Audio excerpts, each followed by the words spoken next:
Oscar Piastri will finally make his long-awaited entrance into Formula 1 after a complicated, drawn-out saga involving 4 teams, several drivers and some very awkward conversations. But how did that very messy saga in the summer of 2022 actually unfold? Piastri eventually signed for McLaren, but that doesn't even tell half the story. How did a generational talent end up in that situation?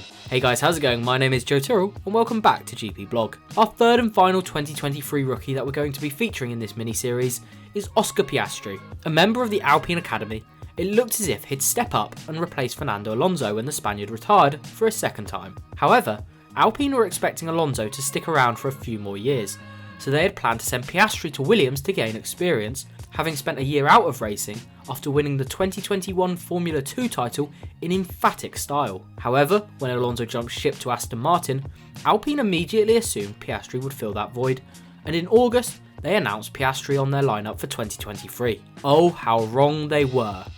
After Alpine had made it clear they wanted to continue with Alonso, Piastri had got fed up, especially having already missed out on a seat despite winning F2 at the first attempt. So much so that on July 4th, before Alonso had even announced he'd be leaving, Piastri signed a deal at McLaren for 2023. So when Alpine announced he'd be racing for them, Piastri hit back on Twitter, saying they were wrong and he wouldn't race for them next season. So after a messy set of events and a generational talent's future on the line, it went to the FIA's contract recognition board and they ruled McLaren were the team with a valid contract for the Australian for next season. Piastri replaced Ricciardo and Alpine were left with their tail between their legs and they ended up signing Pierre Gasly from AlphaTauri. Now this whole situation has made Piastri one of the most scrutinised rookies in recent history, and it's only added to the pressure that comes with being considered one of the most talented drivers around. The Australian won Formula 2 at the first time of asking, but he wasn't able to get a seat in Formula 1, leaving him as a reserve driver for 2022. Now this time out of the sport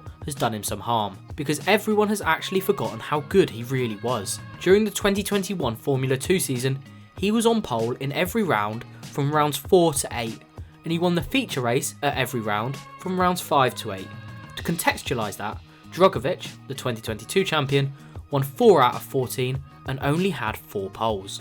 It's a remarkable record. In 2023, he will inevitably be compared to Lando Norris. Norris has been excellent since making his debut and continues to just get better. Piastri's first marker will be Norris's performance because he's a teammate and they're using the same technology. However, could he exceed his teammate? His Formula 2 record is that of a generational talent, and the only drivers in recent years to have had a similar record are Charles Leclerc and George Russell, and just look at where they are now and how they are considered. McLaren and Alpine both went to extreme lengths to make sure they got their man. McLaren replaced a very safe choice, albeit underperforming Daniel Ricciardo, so they clearly see something in his ability. They moved mountains to sign him. And of course, he's an Aussie. Cheeky character, charisma, and bucket loads of talent. Daniel Ricciardo fans used to arrive in force around the world, and I expect Australian fans to come out in their numbers for their new golden boy. Just imagine if McLaren are competitive come the Australian Grand Prix.